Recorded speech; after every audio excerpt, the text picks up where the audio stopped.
পিসির জন্য এবার বাধ্য হয়ে পরমার আসল পরিচয় সকলের সামনে আনলো অতনুবাবু। হ্যাঁ বন্ধুরা, এমনটাই হতে চলেছে অনুরাগে ছোঁয়ার পরবর্তী পর্বে। সুদীপার অ্যাক্সিডেন্ট হয়েছে এই খবরটা আদিত্য যখনই পিসিকে দেয় তখনই অবাক হয়ে যায়, আর যখনই জানিয়ে দেয় যে ওই রূপা অসুস্থ মহিলাকে খুঁজে পাওয়া যাচ্ছে না, তখনই ভাবে ওনার আবার কি হলো, নিশ্চয়ই ওনারা কিছু একটা করেছে।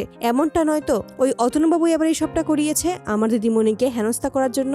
আমি কোনোভাবেই আমার দিদিমণির হেনস্থা অপমান সহ্য করব না। তাই তৎক্ষণাৎ পিসি কলকাতা চলে আসে, সেখানে এসেই চৌধুরী বাড়িতে হাজির হয়। বড় মা পিসিকে দেখে আবারও ক্ষিপ্ত হয়ে যায়, বলে যে এই বাড়ি থেকে চলে তো গিয়েছিলে, আবারও কেন এই বাড়িতে ফিরে এলে? তখনই পিসি বলে যে এখানে কিছু সত্যিটা বলে দেওয়ার জন্যই আমি আবারও ফিরে এসেছি, তবে আপনাদের কথা দিচ্ছি আমি সত্যিটা সবাইকে জানিয়ে তারপরেই এখান থেকে আবারও চলে যাব।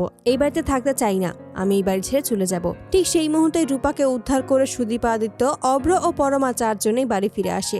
সেখানে এসেই পরমা দেখতে পায় তার মা বাবা দুজনেই উপস্থিত রয়েছে। পরমাকে দেখে শ্রুতি ছুটে যায় আর বলে যে তুই ঠিক আছিস তো? তোকে আমি এতবার করে ফোন করলাম, তুই একবারও ফোনটা ধরলি না, আমাকে একবার জানানোর প্রয়োজন মনে করলি না তুই এখন কোথায় আছিস, তুই ঠিক আছিস কিনা? পরমা তখন বলে আমি ঠিক আছি, তুমি এত চিন্তা করো না। অপরদিকে অতনুবাবু যখনই পিসিকে দেখতে পায় তখনই অবাক হয়ে যায়, বলে যে উনি আবারও কেন এখানে ফিরে এসেছে, এবার নিশ্চয়ই কোনো একটা গন্ডগোল হবে। ঠিক সেই মুহূর্তেই পিসি অতনুবাবুকে ইশারা দেয় যে এবার যেন সমস্ত সত্যিটা নিজেই জানিয়ে দেয়, কিন্তু অতনুবাবু কোনোভাবেই রাজি হতে চায় না। ঠিক সেই মুহূর্তেই পিসি বলে যে আপনি যদি রাজি না হন আমার কথা, তাহলে এবার আমি নিজেই বলে দেবো যে ওরাই আসলে দুই যমজ বোন। এতে করে অতনুবাবু বাধ্য হয় সমস্ত সত্যিটাই জানিয়ে দিতে।